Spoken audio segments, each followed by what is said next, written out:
নিম্নচাপ ঝাড়খণ্ডের দিকে সরে গিয়েছে, কিন্তু ঝাড়খণ্ডের দিকে সরে গেলে দুটো বিষয় মাথায় রাখতে হবে। প্রথমত, ঝাড়খণ্ডে যদি খুব বেশি বৃষ্টি হয় তাহলে ডিভিসি জল ছাড়বে, সমস্যা সেই আমাদের রাজ্যেই নদীগুলোতে। দ্বিতীয়ত, নিম্নচাপ সরে গেলেও দক্ষিণে বৃষ্টি কিন্তু এখনই যে কমে যাবে এরকম কোনো সম্ভাবনার কথা হাওয়া অফিস বলছে না।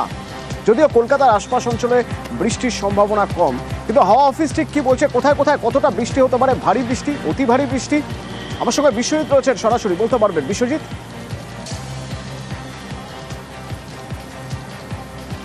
দেখো, গত দু একদিন ধরে অতি ভারী বৃষ্টিতে আমরা দেখেছি 270 মিলিমিটার পর্যন্ত বৃষ্টি হয়েছে পুরুলিয়ার বাঘমুন্ডি সহ পুরুলিয়া, পশ্চিম মেদিনীপুর, ঝাড়গ্রাম এবং বাঁকুড়া, অর্থাৎ এই পশ্চিমাঞ্চলের জেলাগুলিতে প্রবল বৃষ্টি হয়েছে। আর এই বৃষ্টির যে কারণ নিম্নচাপ, সুস্পষ্ট নিম্নচাপ, সেই নিম্নচাপটি এই মুহূর্তে উত্তর ঝাড়খণ্ডের ওপর অবস্থান করছে। আর উত্তর ঝাড়খণ্ড এবং সংলগ্ন বিহার, বাংলা, এই জায়গায় যে নিম্নচাপের সৃষ্টি হয়েছে তাতে কিন্তু যেমন ঝাড়খণ্ডে আগামী 24 থেকে 48 ঘন্টায় প্রবল বৃষ্টির আশঙ্কা রয়েছে। আবার রবি এবং সোমবার বিহারে অতি ভারী বৃষ্টির সতর্কতা রয়েছে। কাজেই এই যে দামোদর অববাহিকা, সেই অঞ্চলে প্রচুর বৃষ্টির সম্ভাবনা যেমন হয়ে চলেছে তেমনি আগামীতেও হবে। আর তার ফলে এই বাংলার যে পশ্চিমের দিকের নদীগুলো রয়েছে তার জলস্তর যেমন বাড়বে, যদিও আগামী দুদিন অর্থাৎ আজ এবং আগামীকাল সেভাবে বৃষ্টির সম্ভাবনা, ভারী বৃষ্টির সম্ভাবনা নেই। বিক্ষিপ্তভাবে বৃষ্টি হবে বাংলাতে, বর্ষা রয়েছে, দক্ষিণ পশ্চিম মৌসুমি অক্ষরেখা রয়েছে, কাজেই বৃষ্টি হবে। এবং আরও একটি অক্ষরেখা, যেটা পূর্ব পশ্চিম অক্ষরেখা, সেটি একেবারে রাজস্থান থেকে মণিপুর পর্যন্ত বিস্তৃত, মেঘালয় মণিপুর পর্যন্ত, কাজেই তারও একটা প্রভাব রয়েছে। কাজেই বিক্ষিপ্তভাবে বৃষ্টি হবে, যদিও আজকাল ভারী বৃষ্টির সেভাবে সম্ভাবনা নেই। কিন্তু আবার রবিবার থেকে বিক্ষিপ্ত ভারী বৃষ্টি দক্ষিণবঙ্গে রয়েছে এবং উত্তরবঙ্গেও প্রবল বৃষ্টির সম্ভাবনা রয়েছে, কারণ উত্তরবঙ্গ রবিবার থেকে মঙ্গলবার পর্যন্ত ভারী থেকে অতি ভারী বৃষ্টির সতর্কতা। একেবারে উত্তরের একেবারে দার্জিলিং, কালিম্পং, আলিপুরদুয়ার, কোচবিহার, এই 4 জেলায় তো অতি ভারী বৃষ্টির সতর্কতা থাকবে সোমবার। অর্থাৎ সব মিলিয়ে যে বৃষ্টির একটা বিরতি, কিন্তু বিরতি বলা যাবে না, কারণ বৃষ্টি হবে, বৃষ্টি চলবে, কিন্তু ভারী বা অতি ভারী বৃষ্টির সাময়িক বিরতি নিলেও রবিবার থেকে আরও এক দফায় ভারী থেকে অতি ভারী বৃষ্টি, উত্তরবঙ্গে অতি ভারী, দক্ষিণবঙ্গে ভারী বৃষ্টির সম্ভাবনা। এবং সবথেকে বড় মাথা ব্যথার কারণ বাংলার কাছে, বিশেষ করে দক্ষিণবঙ্গের কাছে, সেটা ঝাড়খণ্ড এবং বিহারের অতিবৃষ্টি, যেটা আগামী বৃহস্পতিবার পর্যন্ত চলতে পারে, এমনই পূর্বাভাস ভারতের মৌসুম ভবনে। অতনু, ধন্যবাদ।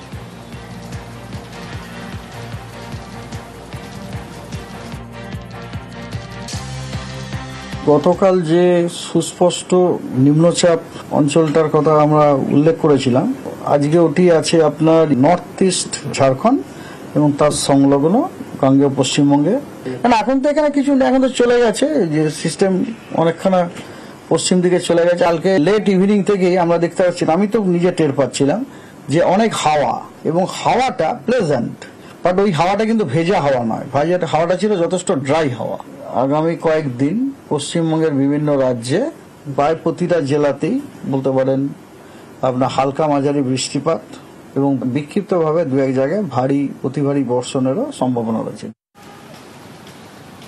টানা বৃষ্টি শিলাবতী, কেঠিয়ার জলস্তর বেড়েছে, একরকম ফুঁসছে বলা চলে। এবং এই অবস্থায় যে কটা সাঁকো ছিল, সাঁকোগুলো সব ভেঙে গেছে এবং বাঁধ ভেঙেছে। শিলাবতীর নদীর বাঁধ ভেঙেছে চন্দ্রকোনায়। চন্দ্রকোনার একাধিক এলাকা প্লাবিত, গুরুত্বপূর্ণ রাজ্য সড়ক জলের নিচে, হু হু করে বাড়ছে জলস্তর। চন্দ্রকোনা ক্ষীরপাইয়ের বিস্তীর্ণ অংশ জলমগ্ন। ভয়ানক বাড়ছে, আর এখনো কমার কোনো স্থান ছিল, সব ডুবে গেছে একদিনে। এই অবস্থা, বৃষ্টি হয়নি, ছাড়া জল বা উপরের দিকে জল হয়েছে, সেই বৃষ্টি আরও বাড়বে। আমাদের জামাইয়ের বাড়ি পুরো ঘর ডুবে গেছে, জল কি বাড়ছে? প্রচুর বাড়ছে।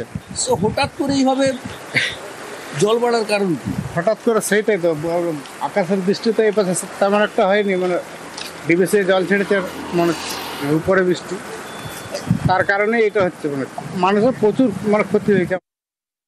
নতুন করে বাগাতে একটু জল বাড়া শুরু হয়েছে, তো বৃষ্টি হচ্ছে এখনো, আর একটু জল হয়তো বাড়বে। ঘাটালের দিকটাতেও জল আসতে শুরু করেছে, একটু একটু করে বাড়ছে, তবু বিপদসীমা অনেক অনেক নিচে আছে। সেই সুইচ গেটে আমরা প্রিকশন নিচ্ছি, সারা রাত থেকে সেখানেও কাজ চলছে। কিছু এলাকা জলমগ্ন আছে, জল জল ঢুকছে এবং মাঠঘাট জলপ্লাবিত হয়েছে। এসডিআরএফ টিম, আমাদের সিভিল ডিফেন্স টিম, উদ্ধারকারী দল তারা প্রস্তুত আছে। কন্ট্রোল রুম খোলা হয়েছে বিডিও অফিস থেকে শুরু করে এসডিও অফিস, সমস্ত জায়গাতে পুলিশ প্রশাসন সক্রিয় আছে। ইরিগেশন ইঞ্জিনিয়াররা ফিল্ডে আছে, এজেন্সির লোকজনও ফিল্ডে আছে, চিন্তার কোনো কারণ নেই। বিস্তীর্ণ এলাকা চন্দ্রকোনার জলে ডুবে রয়েছে। রাজ্য সড়ক, দেখুন রাজ্য সড়কের উপরে নতুন করে জল বেড়েছে, আর তার ফলে সেখানে মাছও উঠে এসেছে। জমা জলে মাছ ধরা চলছে সেখানে। সুকান্ত, সার্বিকভাবে কি অবস্থা? দেখো অতন্দ্র, যেমনটা তুমি বলছিলে যে চন্দ্রকোনার একাধিক শিলাবতী নদীর বাঁধ ভেঙেছে এবং প্লাবিত হয়েছে বেশ কিছু এলাকা। শুধু তাই নয়, ঘাটালের চন্দ্রকোনার যে রাজ্য সড়ক, অর্থাৎ চন্দ্রকোনার পলাশচাবড়ি থেকে শ্রীনগর যে রাজ্য সড়ক, সেই রাজ্য সড়ক কিন্তু গতকালই প্লাবিত হয়েছিল। নতুন করে আবার কিন্তু পলাশচাবড়ির পরের যে রাজ্য সড়ক সেটাও প্লাবিত হয়েছে। এক কথায় যোগাযোগ কিন্তু বিচ্ছিন্ন হয়েছে এবং হঠাৎ এই বৃষ্টির জল ঝাঁপিয়ে আসার ফলে পুকুর, নদী, নালা সব ডুবিয়ে এসেছে, অর্থাৎ মাছ চলে এসেছে জলে। সেই মাছ কিন্তু রাজ্য সড়কের উপরে জাল ফেলে মাছ ধরা হচ্ছে। কিন্তু চন্দ্রকোনা বিধানসভা এলাকার বিস্তীর্ণ এলাকা প্লাবিত থাকার ফলে পানীয় জলের একটা সংকট দেখা দিয়েছে, কারণ বিদ্যুৎ বিচ্ছিন্ন করে দেওয়া হয়েছে এলাকা, যার ফলে কিন্তু প্রশাসন সেই এলাকার বোট নিয়ে পানীয় জল পৌঁছানোর চেষ্টা চালাচ্ছেন। একজন কিন্তু এখনো পর্যন্ত নিখোঁজ হয়ে গিয়েছেন, তার খোঁজেও কিন্তু তল্লাশি চালানো হচ্ছে।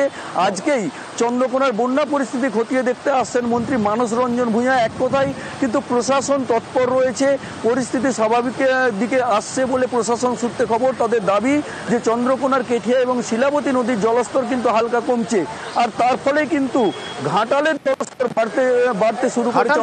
ঘাটাল প্রসঙ্গে তোমার থেকে জানবো, একটু সঙ্গে থাকো প্লিজ। ঘাটালের এক অন্যরকম ছবি দেখাবো, সঙ্গে থাকো প্লিজ। আরামবাগ পৌঁছে যাই, হ্যাঁ, রামজীবনপুর, এখানে মেদিনীপুর।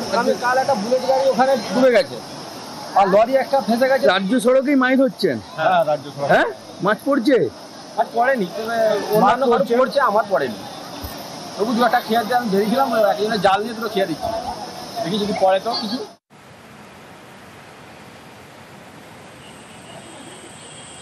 ঘাটালের ভাষাপোল এক ঐতিহ্যবাহী পুল বা সাঁকো বলা যেতে পারে, সেই ব্রিটিশ আমল থেকে, যা প্রতিদিন হাজার হাজার মানুষের যাওয়া আসার রাস্তা। সেই ভাষাপোলের অবস্থা দেখুন। সুকান্ত, এই যে এত মানুষ নিয়মিত ভাষাপোল ব্যবহার করতেন, হ্যাঁ, তারা এবার কি করছেন, কিভাবে যাওয়া আসা করছেন? দেখো তনুদা, যে সময় ঘাটালের শিলাবতী নদীর উপরে ভাষাপোল তৈরি করেছিলেন ইংরেজ সাহেবরা, সেই সময় কিন্তু ঘাটালে আর শিলাবতী পারাপারের জন্য কোনো বিকল্প ব্যবস্থা ছিল না। এখন কিন্তু ঘাটালের শিলাবতী নদীর উপর বিদ্যাসাগর সেতু রয়েছে, তার ফলে কিন্তু মানুষ সেই বিদ্যাসাগর সেতু দিয়ে পারাপার করছেন। কিন্তু সমস্যায় পড়েছেন বহু মানুষ, কারণ কয়েক হাজার মানুষ এই কিন্তু ভাষাপোল পেরিয়ে যান। শুধু তাই নয়, ভাষাপোল একটি কিন্তু ঘাটালের ঐতিহ্য, সেই ঐতিহ্যকে বহন করার চলেছে ঘাটাল পৌরসভা, তার জন্য রক্ষণাবেক্ষণের ব্যবস্থা করা হয়েছে। হঠাৎ শিলাবতী নদীর জল বাড়ায় কিন্তু এই ভাষাপোলকে অক্ষুণ্ণ রাখার জন্য পৌর প্রশাসনের উদ্যোগে কিন্তু খুলে ফেলা হয়েছে। এক কথায় ঘাটালের শিলাবতী নদীর উপর যে ভাষাপোল, সেই ভাষাপোল কিন্তু এখন কার্যত বিচ্ছিন্ন। অতনুদা, ধন্যবাদ। রাত্রের মধ্যে জল বেড়েছে, রাত্রের মধ্যে জল বাড়ছে, আরো বাড়বে বলে মনে হয়। ভাষাপোল দিয়ে কি যাতায়াত চলছে? এখন বন্ধ আছে, একটু পরে চালু করবে, কাজ হওয়ার পর চালু করবে। এখন যোগাযোগ সম্পূর্ণ বিচ্ছিন্ন। এখন বিচ্ছিন্ন যোগাযোগ। কি সমস্যা হচ্ছে? সমস্যা জল বাড়ালে সমস্যা কিছু নেই, জল বাড়ালে। দোকান ডুবে গেছে? হ্যাঁ, দোকানে জল। কতটা জল দোকানে? দোকানে 1 হাঁটু করে জল আছে। যারা ভাষাপোল দেখে তাদের নিয়ে আমরা মিটিং করেছিলাম, তাদেরকে সজাগ এবং সতর্ক থাকার পরামর্শ দিয়েছিলাম, এবং মুহূর্তের মধ্যে কাজের যেন উপযুক্ত পরিবেশ থাকে। তো যাই হোক, ভাষাপোলটি আপনারা সবাই জানেন যে হঠাৎ করে ভাষাপোলটা একটা সিস্টেমে থাকে, কিন্তু হঠাৎ করে জল বেড়ে গেলে সেটাকে সেই সিস্টেম থেকে আর একটা সিস্টেমে নিয়ে আসতে গেলে একটু সময় লাগে, যার ফলে ওরা প্রাণপাত চেষ্টা করছে ভোর থেকে। আমি যখন বলছি এখন থেকে, আমি খোঁজ নিয়েছি যা এই একটু আগে ফোন করে, ভাষাপোলে যাতায়াতটা স্বাভাবিক হয়ে যাবে, কোনো অসুবিধা নেই।